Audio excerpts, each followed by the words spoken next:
Hello friend, मेरे इस channel पे आप सभी का एक बार फिर से स्वागत है। और जैसा कि आपको पता है कि मैं अपने इस यूट्यूब चैनल पे बीपीएससी एडीओ, साथ ही साथ 72वीं बीपीएससी और साथ ही साथ जो आने वाला जो बीपीएससी ट्री 4.0 है, उसके लिए हम साइंस का सीरीज शुरू किए थे। तो 5 लेक्चर कंप्लीट कर चुके हैं, आज छठा लेक्चर है। तो चलिए शुरू करते हैं।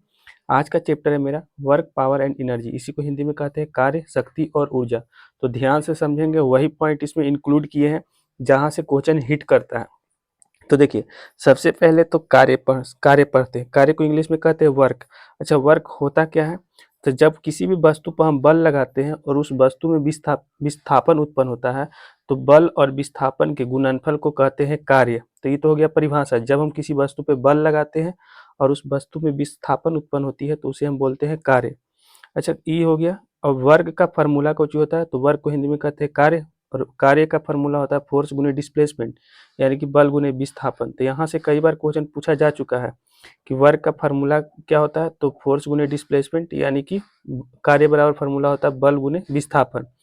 अगर यहाँ पे क्रॉस प्रोडक्ट है, अगर क्रॉस प्रोडक्ट को हटाते हैं तो आ जाता है यहाँ पे ई। ध्यान रखिएगा कि एफ जो दिए हैं वो बल के लिए है, यानी फोर्स के लिए है, और एस जो है वो विस्थापन यानी कि डिस्प्लेसमेंट के लिए है। यानी कि वर्क का फॉर्मूला हो जाएगा एफ एस कॉस थीटा। ये थीटा क्या है? तो एफ और एस यानी कि बल और विस्थापन के बीच का एंगल है। तो वही वर्क बराबर हो गया एफ एस कॉस थीटा। ठीक है, तो यहाँ तक आप समझ गए होंगे। पहले हम बताएं कार्य का परिभाषा। जब किसी वस्तु पे हम बल लगाते हैं और उसमें विस्थापन उत्पन्न होता है, तो बल और विस्थापन के गुणनफल को कहते हैं कार्य। कार्य बराबर फार्मूला होता है वर्ग बल गुने विस्थापन। एक और फार्मूला होता है डब्ल्यू, यानी कार्य बराबर F S cos theta. Theta क्या है? तो बल और विस्थापन के बीच का कोण है। इसके अलावा क्वेश्चन बनता है कि कार्य का एसआई मात्रक क्या होता है। तो कार्य का एसआई मात्रक होता है जूल। कई बार इससे क्वेश्चन पूछा जा चुका है कि कार्य का एसआई मात्रक क्या होता है। तो कार्य का एसआई मात्रक होता है जूल। और अगर सीजीएस मात्रक पूछा जाए तो सीजीएस मात्रक इसका अर्ज होता है। यहाँ से दो क्वेश्चन कभी न कभी एग्जाम में दिख गया होगा, आपको भी पता होगा। तो ये दोनों आप पढ़ लीजिएगा। कार्य का एसआई मात्रक होता है जूल और सीजीएस मात्रक होता है अर्ज। चलिए आगे चलते हैं। इस नोट्स में हम वही चीज को शामिल किए हैं ना जहाँ से क्वेश्चन पूछा जाता है।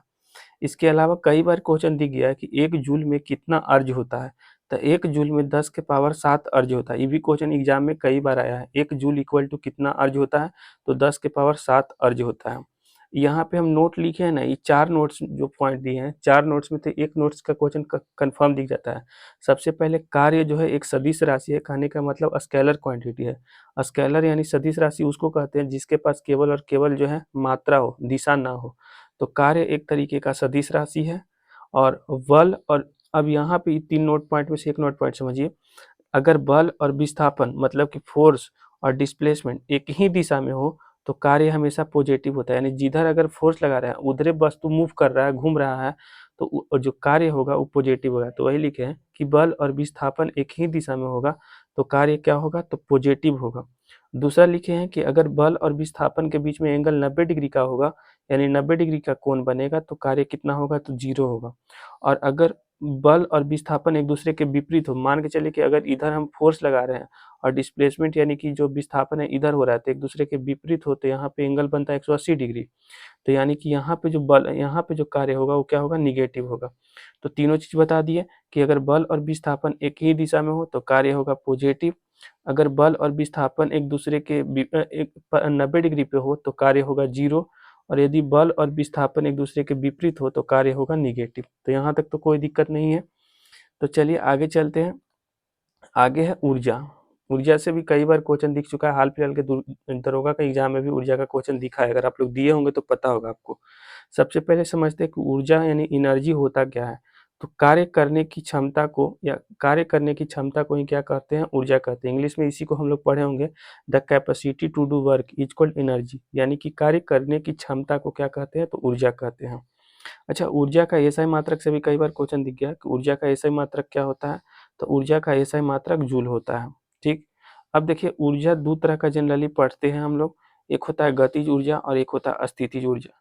गतिज ऊर्जा को इंग्लिश में कहते हैं काइनेटिक एनर्जी और स्थितिज ऊर्जा को इंग्लिश में कहते हैं पोटेंशियल एनर्जी। अच्छा, गतिज ऊर्जा होता क्या है, तो वस्तु की गति के कारण जो उत्पन्न ऊर्जा होता है ना, उसको बोलते हैं गतिज ऊर्जा। जैसे कोई वस्तु गति में है तो उसमें जो ऊर्जा शामिल होता है उसी को कहते हैं गतिज ऊर्जा। और गतिज ऊर्जा काइनेटिक एनर्जी का फार्मूला होता है half m v square. M है मास और वी है वेलोसिटी, इंग्लिश में कहे तो मास है द्रव्यमान और वी है चाल, तो चाल का स्क्वायर।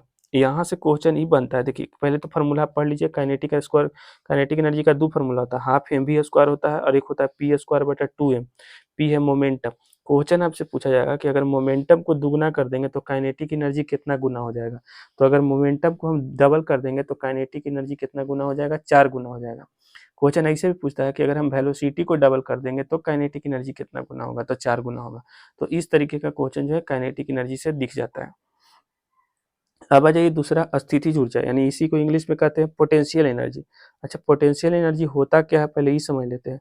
तो वस्तु की स्थिति या फिर आकार के कारण जो संचित ऊर्जा होता है उसी को बोलते हैं स्थितिज ऊर्जा। यानी वस्तु की स्थिति या आकार के कारण जो संचित ऊर्जा होता है उसको क्या कहते हैं, स्थितिज ऊर्जा।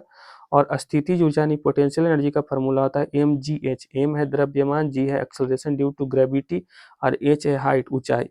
तो ये तो हो गया फार्मूला इसका। इसका एग्जाम्पल से बहुत क्वेश्चन दिख जाता है कि बांध में जो जमा पानी होता है उसमें कौन सा ऊर्जा शामिल होता है, तो स्थितिज ऊर्जा यानी कि पोटेंशियल एनर्जी। तनी हुई जो स्प्रिंग होती है उसमें कौन सा ऊर्जा शामिल होती है, तो स्थितिज एनर्जी। घड़ी का जो चाबी होता है उसमें भी कौन सा होता है, तो स्थितिज ऊर्जा होता है। मतलब कि ये वाला आपको टॉपिक क्लियर हो गया होगा। चलिए अब नेक्स्ट पेज में चलते हैं हम लोग, यहाँ तक तो कोई दिक्कत आपको नहीं होगा। चलिए अब हम लोग देखते हैं ऊर्जा का रूपांतरण, यानी कि ट्रांसफॉर्मेशन ऑफ एनर्जी। एनर्जी कैसे ट्रांसफर होता है एक फॉर्म से दूसरे फॉर्म। जैसे एक डायनोमो, इसमें से एक क्वेश्चन एग्जाम में दिख जाएगा, आपको कंफर्म है कि दिख ही जाएगा। डायनेमो का काम कौन सी होता है, तो ये डायनेमो का काम होता है यांत्रिक ऊर्जा को विद्युत ऊर्जा में कन्वर्ट करना। इंग्लिश में कहते हैं मैकेनिकल एनर्जी। तो मैकेनिकल एनर्जी को इलेक्ट्रिकल एनर्जी में कन्वर्ट करता है डायनोमो। और अगर विद्युत मोटर पूछा जाए कि विद्युत मोटर का काम कौन सी होता है, तो विद्युत मोटर का काम होता है विद्युत एनर्जी यानी इलेक्ट्रिक ऊर्जा को मैकेनिकल एनर्जी यानी यांत्रिक ऊर्जा में कन्वर्ट कर रहा है। तो विद्युत मोटर का काम है विद्युत ऊर्जा को यांत्रिक ऊर्जा में कन्वर्ट करना। और वही अगर मोमबत्ती पूछे तो मोमबत्ती का काम कौन है, तो रासायनिक ऊर्जा को प्रकाश एवं ऊर्जा में उष्मा ऊर्जा में कन्वर्ट कर। जैसे मोमबत्ती को जलाते हैं, मोमबत्ती है रासायनिक ऊर्जा उसमें होता है और उससे जलाने के बाद क्या मिलता है, प्रकाश या उष्मा मिलता है, तो प्रकाश एवं उष्मा ऊर्जा हो गया। और एक है लाउड स्पीकर। तो लाउड स्पीकर में क्या होता है, विद्युत ऊर्जा देते हैं तो मिलता है रासायनिक ऊर्जा। ऐसे सुनने में मदद होता है ये सब। तो ई वाला पूरा आपको समझ में आ गया। डायनोमो का काम कौन है, तो यांत्रिक ऊर्जा को विद्युत ऊर्जा में कन्वर्ट करना। विद्युत मोटर का काम कौन है, तो विद्युत एनर्जी को ऊर्जा को यांत्रिक ऊर्जा में कन्वर्ट करना। मोमबत्ती का काम कौन है, तो रासायनिक ऊर्जा को प्रकाश एवं उष्मा ऊर्जा में कन्वर्ट करना। और लाउड स्पीकर का काम कौन है, तो विद्युत ऊर्जा को रासायनिक ऊर्जा में कन्वर्ट करना। तो यहाँ तक तो कोई दिक्कत नहीं होगा। चलिए अब इसका अगला टॉपिक जो कि बहुत इंपॉर्टेंट है, इसमें न्यूमेरिकल भी बहुत काफी पूछा जाता है, वो है शक्ति। तो सबसे पहले शक्ति को इंग्लिश में कहते हैं पावर। पावर होता क्या है, तो कार्य करने की दर को ही क्या कहते हैं, शक्ति कहते हैं। तो ये हो गया इसका परिभाषा कि कार्य करने की दर को क्या कहते हैं, तो शक्ति कहते हैं। अच्छा, शक्ति का फॉर्मूला कुछ होता है, तो कार्य बटा समय यानी वर्क बटा टाइम होता है। तो कार्य का याद रखिएगा कि शक्ति का फॉर्मूला क्वेश्चन पूछा जाएगा कि शक्ति का फॉर्मूला कुछ होता है, तो शक्ति का फॉर्मूला होता है कार्य बटा समय। कार्य यानी वर्क और बटा टाइम। अच्छा, ऐसा यूनिट पूछा जाए तो देखिए वर्क का ऐसा यूनिट होगा जूल और टाइम का होगा सेकंड, यानी इसका ऐसा मात्रक हो जाएगा जूल पर सेकंड और इसी को हम बोल देते हैं वाट। तो ऐसा यूनिट इसका हो जाएगा जूल पर सेकंड यानी कि वाट। तो पूछा जाए कि पावर यानी शक्ति का ऐसा ही मात्रक कौन होता है, तो आप वाट लिखिएगा। अगर ऑप्शन में जूल पर सेकंड दिखे तो जूल पर सेकंड भी टिक कर दीजिएगा। इसके अलावा अदर यूनिट में हो जाता है हॉर्स पावर। हॉर्स पावर भी किसका यूनिट है, तो शक्ति का ही यूनिट है यानी पावर का यूनिट है। ऐसा यूनिट नहीं बोल सकते हैं, लेकिन अगर यूनिट पूछा जाए कि बताइए अगर 4 ऑप्शन दिया हुआ है उसमें अगर हॉर्स पावर भी रहे तो आप हॉर्स पावर टिक कर सकते हैं। और एक हॉर्स पावर में कितना वाट होता है, तो 746 वाट होता है। तो 1 एचपी इक्वल टू कितना वाट होता है, तो 746 वाट होता है। तो यहाँ तक तो कोई दिक्कत नहीं है।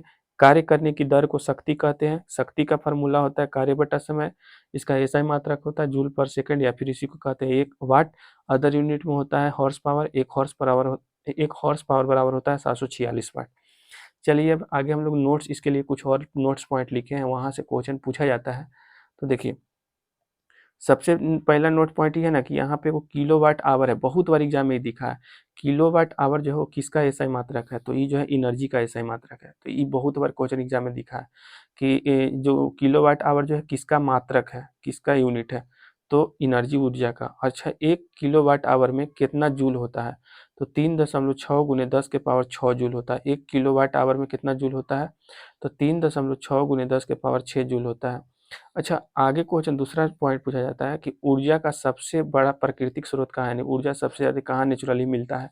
तो सूर्य से, सूर्य देवता से जो सोलर एनर्जी है वो बहुत ज़्यादा मात्रा में मिलता है ना, तो ये प्राकृतिक स्रोत है। ऊर्जा का सबसे बड़ा प्राकृतिक स्रोत क्या है? तो सूर्य ही है। इसके अलावा तीसरा यहाँ से भी कभी-कभी क्वेश्चन दिया जाता है कि 1 कैलोरी में कितना जूल होता है?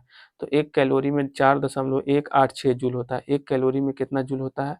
तो 4.186 जूल जो होता है, ये 1 कैलोरी में होता है। ठीक है? चलिए आगे चलते हैं हम लोग।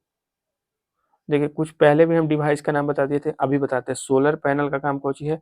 तो सौर ऊर्जा को विद्युत ऊर्जा में कन्वर्ट करना। सोलर पैनल जो अभी हाल फिलहाल बहुत लगाया जा रहा है, तो इसका काम कौन सी है? तो सौर ऊर्जा को विद्युत ऊर्जा में कन्वर्ट करना। अगर सितार का पूछे, तो ये सितार जो है यांत्रिक ऊर्जा को ध्वनि ऊर्जा में कन्वर्ट करता है। सितार का काम कौन सी? अच्छा, पीछे हम एगो लाउड स्पीकर लिखे थे, तो लाउड स्पीकर जो है ना, वो विद्युत ऊर्जा को भी ध्वनि ऊर्जा में ही बदलता है। वहाँ पे गलती लिख दिए थे, रासायनिक ऊर्जा लिख दिए थे।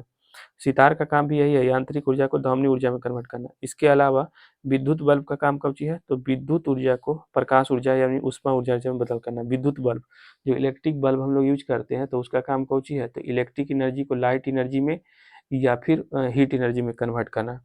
इसके अलावा सेल, जो बैटरी वाला सेल होता है, उसका काम कौन सी है? तो रासायनिक ऊर्जा को विद्युत ऊर्जा में कन्वर्ट करना। अच्छा, एक बात देखिएगा कि काइनेटिक एनर्जी और जो पोटेंशियल एनर्जी होता है, गतिज ऊर्जा और स्थितिज ऊर्जा, दोनों को मिला के नाम दे दिया है यांत्रिक ऊर्जा यानी मैकेनिकल एनर्जी। तो ये बहुत बार क्वेश्चन पूछा गया कि मैकेनिकल एनर्जी क्या होता है? तो काइनेटिक एनर्जी और प्लस पोटेंशियल एनर्जी होता है। लास्ट है आज का टॉपिक, ऊर्जा संरक्षण का नियम। ऊर्जा संरक्षण का नियम क्या कहता है कि ऊर्जा ना तो बनता है ना बर्बाद होता है, केवल एक रूप से दूसरे रूप में हस्तांतरित होता है। तो वही लिखे हैं कि ऊर्जा संरक्षण का नियम बोलता है कि ऊर्जा ना तो पैदा होता है और न ही नष्ट होता है, केवल रूप उसका बदलता जा सकता है। तो यही इसका पूरा नोट्स पॉइंट था। अच्छा, एक मेरा नंबर आप नोट कर लीजिए। अगर आपको व्हाट्सएप पे इसका पीडीएफ चाहिए होगा, तो आप इस नंबर पर मैसेज हमको कर सकते हैं। 1 मिनट रुक जाइए। 9572589800, ये मेरा व्हाट्सएप नंबर है। इस पे आप अगर मैसेज कर दीजिएगा तो आपको हम पीडीएफ दे देंगे, ठीक है? और पीडीएफ आपको कोई भी सब्जेक्ट का चाहिए होगा तो मिल जाएगा। करेंट का तो करेंट का, और भी कोई सब्जेक्ट का चाहिए होगा तो मिल जाएगा।